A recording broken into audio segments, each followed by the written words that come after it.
I just have to remind you, don't you ever let anybody take your power from you. You have the same power that you did before November 5th. And you have the same purpose that you did. And you have the same ability to engage and inspire. So don't ever let anybody or any circumstance take your power from you. Hey everyone, welcome back. We're doing a deep dive today into this video from Kamala Harris that's been making the rounds online. It's gotten a ton of attention, especially on Fox News, which is interesting considering, they're usually on the other side of the aisle. But even they are calling this video terrible and off. Now, Harris has been pretty quiet since the election wrapped up, with Trump winning. She even took a vacation to Hawaii. And now this video message appears. So what is it about this video that's got everyone talking? Well, the video itself is a pretty standard message. Harris is talking to her supporters, telling them not to lose hope and purpose, even after this election didn't go their way. It's basically a message of resilience, encouraging her base to stay engaged. Okay, so a pretty typical post-election message then. But then you look at the reaction on the platform formerly known as Twitter, and let's just say it's anything but typical. I mean, some of the comments are brutal. Like one person said, "Is this a joke? It's a terrible video. Yikes." Another one said there's something off with the vice president. And then there's this one, "No video like this would ever have been released by a politician who is not hated by her staffs." Ouch. It seems like her intended message is getting totally lost. What do you think is causing this disconnect between what she's saying and how people are reacting? Yeah, it's definitely a strange one. I mean, you have what she's trying to say, and then you have how it's being perceived, and they just don't match up. It could be that something about her delivery is throwing people off, her nonverbal communication. Things like tone of voice, facial expressions, even posture can have a huge impact on how a message comes across. And that's especially true in politics, where everything is analyzed to death. That's so true. It reminds me of that famous Nixon-Kennedy debate. The people who listened on the radio thought Nixon won, but the people who watched it on TV overwhelmingly favored Kennedy. It shows you just how powerful nonverbal cues can be. Maybe the issue is the audience. I mean, maybe this message of resilience was meant for her diehard supporters, the ones who are already with her. And it just doesn't translate to a broader audience who might not be as receptive. Do you think that could be it? The message falling flat because it's not resonating with the wider audience? Oh, for sure. Context matters a lot in communication. A message that works for one group can totally flop with another. And then there's that off factor that people keep mentioning. Yeah, that off factor. I'm really curious about that. Is it possible that she's breaking some unspoken rules about how politicians are supposed to act after a loss? Are there certain norms or expectations she's not meeting? And if so, could that explain why people are reacting so strongly? That's a really good question. There are definitely some unwritten rules about how a losing candidate should behave. The public usually expects a certain level of somberness, humility, even graciousness in defeat. Think about all those concession speeches. Some are remembered for their grace and dignity, and others, well, not so much. Yeah, you're right. When a candidate seems defiant or not humble enough after a loss, it definitely rubs people the wrong way. I'm starting to see how this off factor might be playing a role here. But let's not forget the bigger picture. The article mentioned that Harris has been pretty quiet since the election, even taking that vacation to Hawaii. How do you think that's affecting how people see the timing of this video? Could it be that the timing combined with the content and delivery is what's causing this negative reaction? It's definitely possible. Releasing a video like this after being relatively silent, especially after a vacation, that might not sit well with some audiences. It could feed into the idea that she's detached or out of touch with everyday people. And the article also brought up how her campaign chair was frustrated with the narrative that Harris was afraid to do interviews. Do you think this situation is adding fuel to that fire? Could this video be seen as more evidence that she's not connecting with the public in a genuine way? It's a valid point. Fair or not, perceptions matter, and this video seems to be reinforcing some negative perceptions about Harris that were already out there. It's adding another layer to the whole narrative surrounding her and how people see her. This is what I find really fascinating. This is bigger than just one video. It shows how quickly online narratives can form and take hold, especially when they tap into existing biases. And it highlights how important it is to understand why a message might resonate with some people and not with others. This is super relevant today when information spreads so fast and perceptions can change in an instant. What stands out to you about all of this? What's the biggest takeaway for you? You know what I find most interesting is that her message on its own isn't really controversial. It's about staying engaged and not giving up. That could resonate with people on both sides of the aisle, especially those who are feeling disillusioned after the election. But the way it's being perceived goes beyond the actual words. People are reacting to the tone, the delivery, the whole vibe. And that's where this idea of authenticity comes in. Authenticity, huh? Are you saying that even if her message is genuine, the way it's coming across might seem inauthentic, and that's what's causing the negative reaction? Exactly. In politics, there's a fine line between showing strength and resilience after a loss and coming across as tone deaf or out of touch. And it seems like, at least for some people, Harris might have crossed that line. This perception of inauthenticity is definitely something to think about, especially in a world where everything is online and one awkward video clip can become the defining narrative. It's like a political meme, but it's not supposed to be funny. It becomes this instant shorthand for all these negative associations. You got it. And once that narrative takes hold, it's almost impossible to shake. It becomes self-fulfilling. People start looking for things that confirm what they already believe and ignore anything that contradicts it. So even if she gave an amazing speech tomorrow, some people would still see it through the lens of this video. Wow, that's powerful. It really shows how perception can be stronger than reality, especially in politics and media. This whole situation raises a big question for all of us who consume information. How do we separate the real from the fake? How do we think critically about these narratives that are constantly being thrown at us, especially when they fit with our own biases? It's a tough challenge, right? It is. We have to be willing to question our own assumptions and be open to different points of view. And that means actively looking for information from different sources, being aware of our own biases, and talking to people who think differently than we do, even if it's uncomfortable. Because if we just stay in our own echo chambers, we'll never see the whole picture. We'll just keep hearing things that confirm what we already believe. And that doesn't help us think critically or understand things better. At the end of the day, that's what this deep dive is all about. Giving you the tools and insights to navigate this crazy information landscape. We want to help you become smarter consumers of information, more critical thinkers, more informed citizens. And in the case of this Kamala Harris video, I think it's a great example of how nonverbal communication can really shape how a message is received. I totally agree. It also shows how important it is to think about your audience in the context when you're putting a message together. What works for one group might not work for another, and when you deliver a message can be just as important as the message itself. Absolutely. And it reinforces the idea that authenticity, or at least the perception of authenticity, is crucial in politics. In a world where everything is amplified and scrutinized online, politicians can't afford to be tone deaf or out of touch. They need to be aware of how people see them and craft their messages in a way that is both genuine and strategic. Exactly, because if they don't, they risk becoming the next viral video sensation for all the wrong reasons. And that can really hurt their careers and their ability to govern effectively. So as we wrap up part one of this deep dive, here's a final thought for you to think about. What does this incident tell us about the future of political communication in an age of social media and instant, often harsh judgment? The stakes seem higher than ever.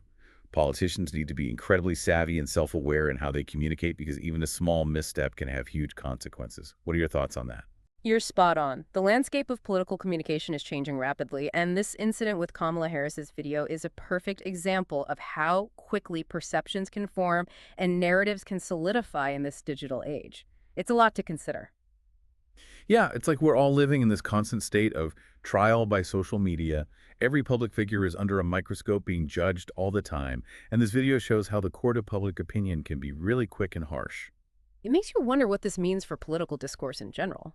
If a well-crafted message can be so easily derailed by online narratives and perceptions, how can politicians actually communicate effectively with the public? It's something we should all be thinking about, especially as we navigate this flood of information and opinions online. Absolutely. And it's not just politicians who need to be mindful of this. We're all communicating constantly, whether it's on social media at work or in our personal lives. And the way we communicate has a huge impact on how we're seen and how our messages are received. So how can we be more effective communicators in this kind of environment? Are there any practical tips or strategies we can use to make sure our messages are heard and understood the way we intend them to be? One thing that I find really helpful is to pause before hitting send or post. Take a moment to think about how your message might come across to others.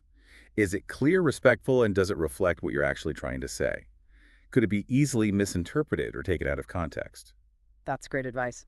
It's so easy to get caught up in the moment, especially online, and just fire off a response without really thinking it through. But that pause, that moment of reflection can make a huge difference. It's like that saying, measure twice, cut once. But in this case, it's think twice, post once. I love that. And it applies to so many aspects of communication, not just online. It's about being intentional and thoughtful in all our interactions, whether we're writing an email, having a conversation, or putting together a social media post. Another thing that really stood out to me from the Harris video was the power of nonverbal communication. It showed how much we communicate beyond just our words. So how can we be more mindful of our nonverbal cues online where we don't have the benefit of those face-to-face interactions? That's a really important question, especially these days. One thing you can do is pay attention to your tone of voice when you're writing. Are you coming across as friendly, respectful, and approachable? Or are you accidentally sounding sarcastic, angry, or judgmental? That's a good point. I know I've definitely had times where I've reread an email or text message and realized my tone was completely off. What I thought was a casual comment in my head sounded harsh or dismissive in writing. Oh, yeah, it happens to all of us. That's why it's so crucial to reread our messages before sending them. And to be careful about the punctuation and emojis we use. Even a simple exclamation point can totally change how a message is perceived. Emojis. Don't even get me started on emojis. They can be so useful for expressing emotions and adding nuance to our messages, but they can also be so easily misinterpreted, especially between different cultures and generations. Absolutely. It's like they have their own language and cultural baggage that we're all still trying to figure out. But the main point is we need to be aware of the power of nonverbal communication, even online. It's not just about the words themselves, but how we use them. So it seems like the key to being a better communicator in this digital age boils down to a few things. Being aware of our biases, pausing before we post, being mindful of our tone and nonverbal cues, and being open to different perspectives. Exactly. And remember, communication is a skill that takes practice and a willingness to learn and grow. Don't be afraid to make mistakes, learn from them, and keep working on becoming a more mindful and effective communicator. Great advice. It's not just about avoiding becoming the next viral sensation for the wrong reasons, although that's definitely a bonus. It's about building stronger relationships, fostering understanding, and creating a more positive and productive environment for everyone to communicate. Couldn't have said it better myself. So as you continue to explore this world of communication, remember to be intentional, be empathetic, and be aware of the power of both your words and your actions. That's a great takeaway for us all. It's a reminder that communication is a powerful tool, and we can all benefit from using it more consciously and skillfully. Exactly. And who knows, maybe by becoming more mindful communicators ourselves, we can inspire others to do the same. Now that would be a truly amazing ripple effect. Well, this brings us to the end of part 2 of our deep dive into this fascinating Kamala Harris video and what it tells us about the ever-changing world of communication. But don't go anywhere just yet. We have one more part to go. In part 3, we'll explore some practical tips and strategies for becoming more effective communicators in this digital age. So stay tuned. We'll be right back after a short break. We're back and ready to wrap up our deep dive into this Kamala Harris video and what it reveals about communication in the digital age. You know, as we've been talking, I've been thinking about how online interactions can be so powerful, but also so risky. On the one hand, we have this amazing ability to connect with people all over the world, share ideas, build communities. But on the other hand, there's this constant pressure to present a perfect image. And there's always the chance for misinterpretations and misunderstandings. Yeah, that's a really interesting observation. It speaks to the two sides of this digital world we live in. It offers these incredible opportunities for connection and communication, but it also requires a higher level of self-awareness and carefulness in how we navigate these spaces. So with that in mind, what are some practical things we can do to be more mindful communicators, especially online? How can we close that gap between what we mean and how our messages are received? And how can we avoid those pitfalls we've been talking about? One strategy I find really helpful is to pause before you hit send or post. Just take a moment to think about how your message might be perceived by others. Is it clear, respectful, and in line with what you're trying to say? Could it be easily misinterpreted or taken out of context? That's such a simple but powerful piece of advice. It's so easy to get caught up in the moment online and fire off a quick response without really thinking it through. But that pause, that moment of reflection can make all the difference. It's like that old saying, measure twice, cut once. But for the digital age, think twice, post once. I love that. And it applies to all kinds of communication, not just online. It's about being intentional and thoughtful in every interaction, whether it's an email, a conversation, or a social media post. Another thing that struck me from the Harris video was the power of nonverbal communication. It really highlighted how much we communicate beyond just our words. So how can we be more aware of our nonverbal cues online where we don't have those in-person interactions? That's a great question, and it's something we all need to be more conscious of these days. One thing to pay attention to is your tone of voice even when you're writing. Are you coming across as friendly, respectful, and approachable? Or are you unintentionally sounding sarcastic, angry, or judgmental? That's so true. I know I've definitely had moments where I've reread an email or a text and realized my tone was way off. What I thought was a casual comment in my head sounded harsh or dismissive in writing. It happens to all of us. That's why it's so important to reread your messages before sending them. And to be mindful of the punctuation and emojis you use. Even something as small as an exclamation point can totally change the tone. Emojis. Don't even get me started on emojis. They can be so helpful in expressing emotions and adding nuance to your message. But they can also be so easily misinterpreted, especially across different cultures and generations. Absolutely. It's like they have their own language and cultural quirks that we're all still trying to decipher. But the main takeaway is that nonverbal communication matters even online. It's not just what you say, but how you say it. So it sounds like being a more effective communicator in this digital world comes down to a few key things.